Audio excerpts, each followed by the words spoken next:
Good morning, everybody. Father John Wilson here. So last time that we left our friend Sister John Berchmans, later the servant of God, Mother Mary Teresa Tallon. It seemed like everything was going great for her, right?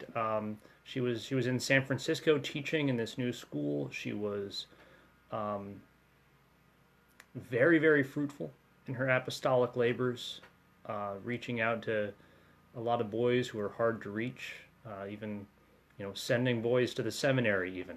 Uh, and she was highly respected in her community by the priests at the parish. Um, and so she's got a great thing going. But at the same time, she's speaking of this interior dissatisfaction that's, I think, both really easy and really hard to understand. Because she's writing in her journals, reproaching herself for a lack of recollection, that her attention is dissipated, especially in all of the responsibilities that she's got. She's not she's not keeping her focus on her beloved, Jesus Christ.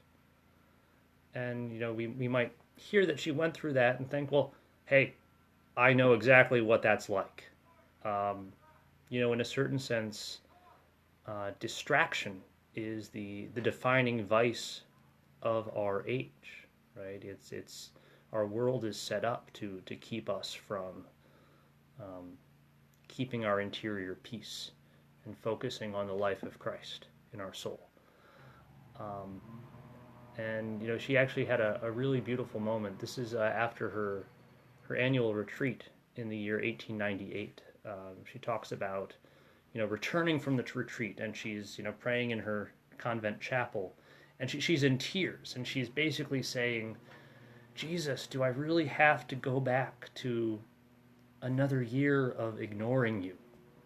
Um, I don't know. Maybe some of us have had that experience, right? We've gone away at least for a day retreat or 3 days or a week, and we're so refreshed by that time of thinking exclusively of the things of God, and we come back home to our daily life, and all of a sudden it's kind of like there's that dread. Okay, this is going to stop now. I'm going to go back to my old habits. So yeah, we kind of have a sense of what she's going through, and yet there's a big difference, because this is a woman who's already praying, and we might even wonder, like, hey, wait a minute, you're a nun. Prayer is built into your schedule every day. Like, what do you possibly have to complain about? I mean, it's not like there's a great regularity in her schedule, right? It's not like she has a Facebook account. It's not like she's scrolling through her phone all the time. Like that's our problem. So in reading her journals and reading these accounts of her life, I've been trying to think through, like, what does this look like practically? What's her problem? Um, and one thing I think is true, and I really want to look at the history of this a bit more, but I don't know if it's necessarily the case that there's a whole lot of time for prayer in her schedule at this time. Yeah, there would be that, like, kind of that time for the early morning meditation, and obviously mass, and maybe something in the afternoon. But you get the sense that, like, these sisters are doing a lot of work, and in a way that's even eating into the time that the church would hope for prayer, for recollection. She even gives an indication of not having, like, the full novice experience, because she arrives in her community and she's getting put to work right away. And even if you look at some of the great spiritual classics, like the books written at this time, I'm thinking especially of a beautiful book that you should all read, called The Soul of the Apostolate. It came out early 20th century. And you get the sense from a book like that that a problem in the church as a whole at the time is like a focus on just the work, the labor, the apostolic activity, to the detriment of the cultivation of the spiritual life. And that may have been a problem, especially in the United States, right? We have, the American character is very much a kind of get her done sort of character, focusing on the active virtues. And there was even this mentality in the Catholic Church in the United States at the time, kind of downplaying the the virtues of contemplation, of obedience, of patience. It's like though those were the old-fashioned European style values. So I don't know if that's all tied in there, but I'm wondering. And the other sense I get is that what she's suffering from is actually there's a certain laxity in the way her community is living its rule. That these times of silence that are supposed to be built into their schedule are not really silent, and then there's a temptation in a lot of these communities. St. Teresa of Avila dealt with this as she was going through her conversion, even after entering religious life, that there's a temptation to gossip. Yeah, these women may have, given up all possessions, made a vow of poverty, but they're still kind of trying to grab onto like the latest news, not cultivating that spirit of interior poverty. And this might be something else that Sister John Berchmans is suffering from. And we see in her journals that she struggled with this ever since she was a novice, ever since she, entered the community back in 1887. She embraced the religious life. She wanted to really live the spirit of the rule, keeping the silence, keeping the recollection, that sort of thing. And she was actually rebuked for it by her superiors, for not being regular enough, seeming to be a bit too different from the way the other sisters were living their lives.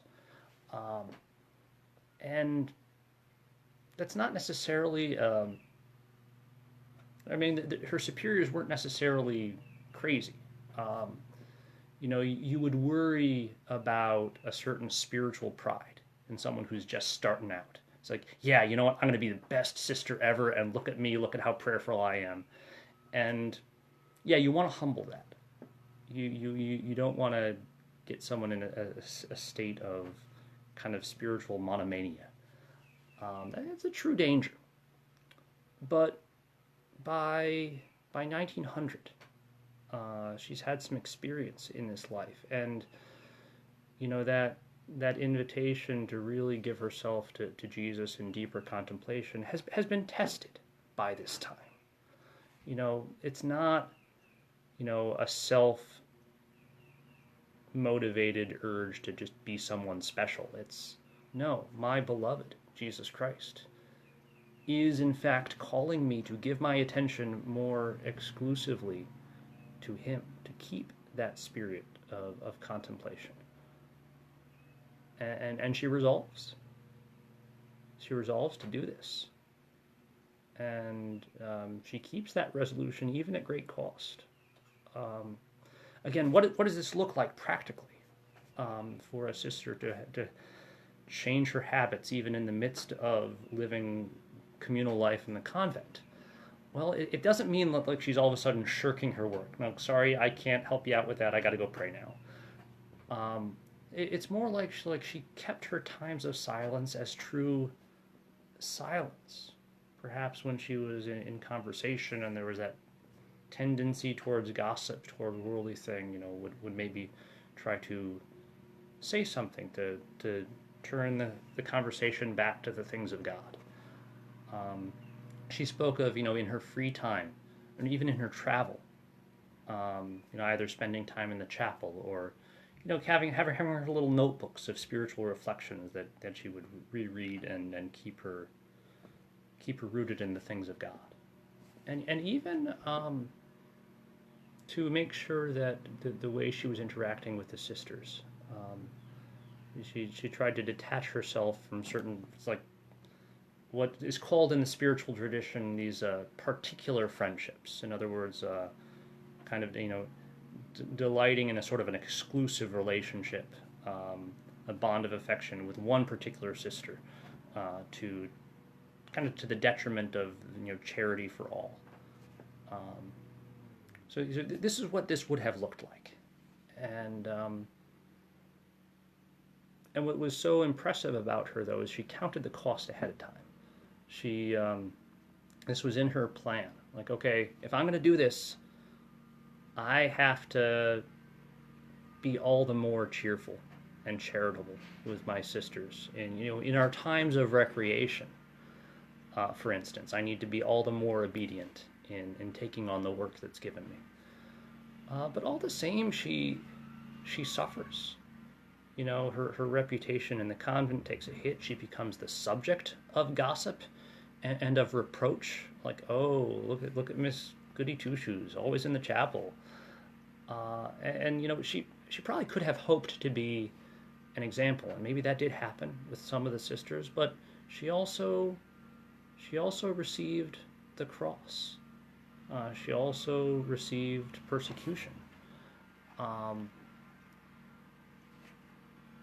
And this happened for the rest of her time in this community until she founded the Parish Visitors.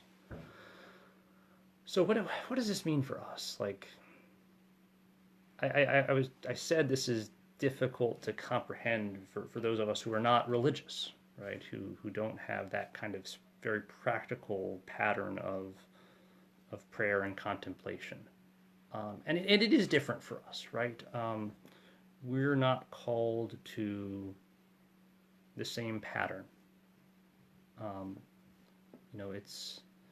It's okay for us to engage in small talk. It's okay for us to follow the sports page. But there is something really important in this conversion of heart, and Jesus Christ is calling each of us to something similar. And that's really to remember that if we are living the life of grace, and if we're not, we know where to find it, right? It's in conversion, it's in the sacraments. If we're living the life of grace, Jesus Christ lives within us. We have to pay attention to that. We have to think of him as our constant friend. I heard there's an old story once of a priest, teacher in school. I forget who told me this, but he had this beautiful habit of he's teaching the class, and he just every now and then would just randomly pause in the middle of a lecture and tell the boys, let us remember that we are in the holy presence of God, and pause, and then keep lecturing. We can do that. Our Lord is our lover, our friend.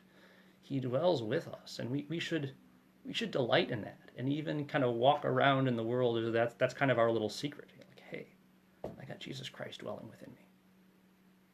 If we think of him in those terms, we'll be more delighted to pay attention to him.